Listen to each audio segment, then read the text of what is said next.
Imagine you're teaching a high school ethics class and you discover one morning that a pertinent story is featured on an online news site. Wouldn't it be wonderful if you could work that article into your lesson plan for the day? Doing so would certainly give students a real-life scenario pertaining to the issues being discussed in class. By integrating technology into the classroom, this can easily be done. One way to go about it would be to print the story out and distribute it to students.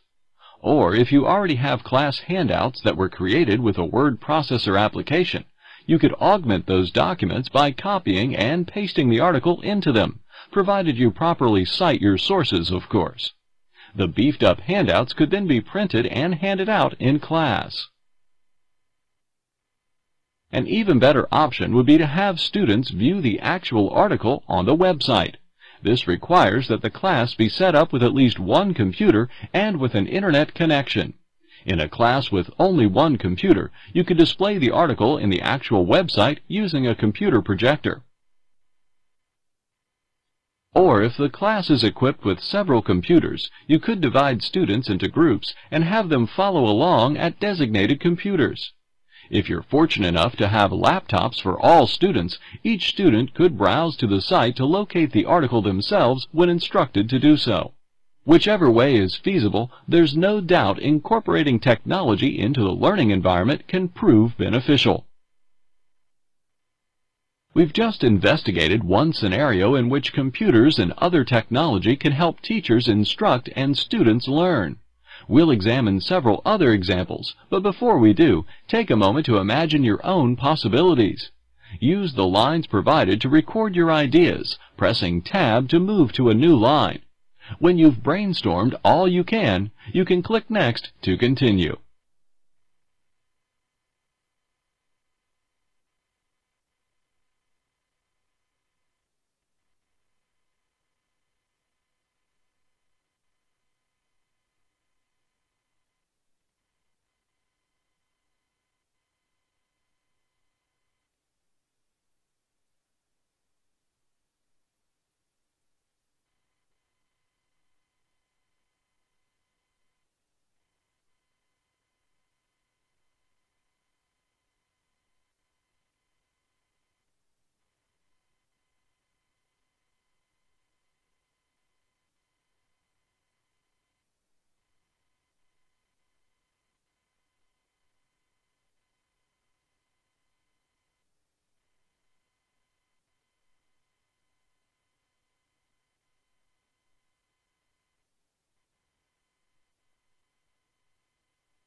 Now let's look at other ways of integrating technology.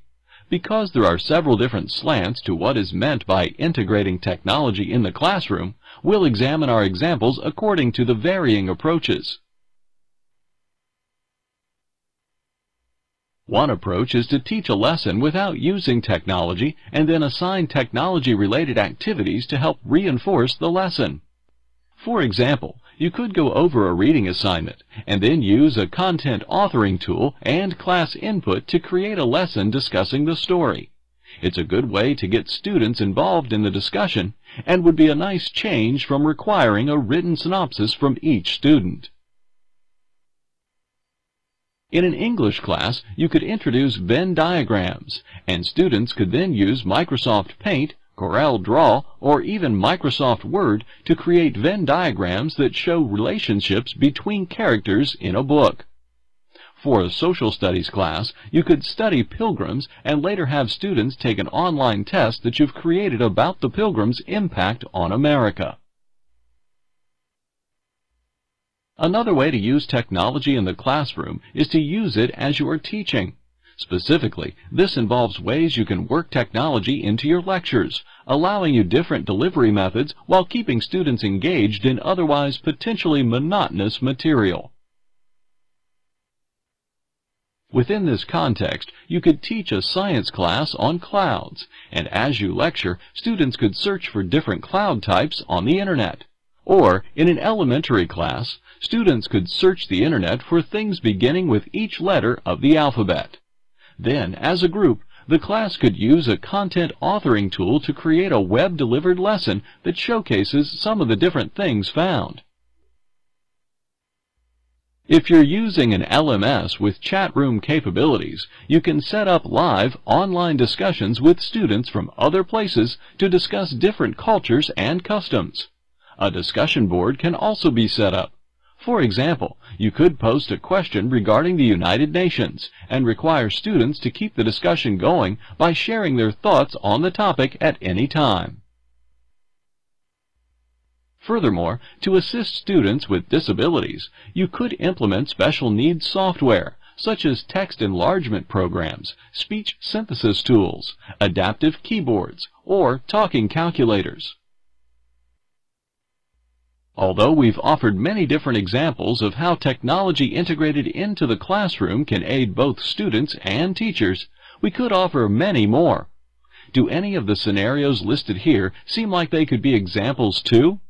Make your guesses and then check your answers using the button provided. Then, once you're ready to, you can click Next to move on.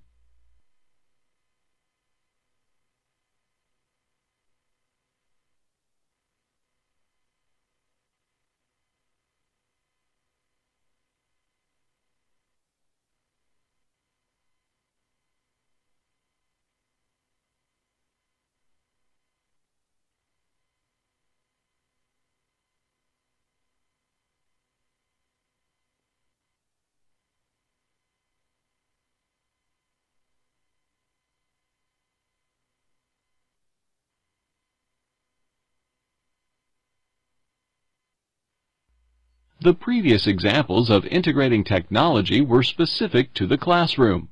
Our last approach is a broader one. It takes a general look at how technology can be integrated within the school system as a whole, not just within a class, thereby benefiting the entire school. For instance, with a network system in place and a mail server, administration, teachers, other staff, and parents could maintain communication conveniently through email.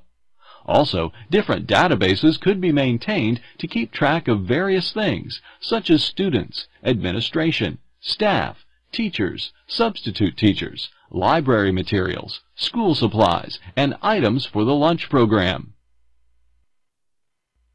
The school could also create a school website.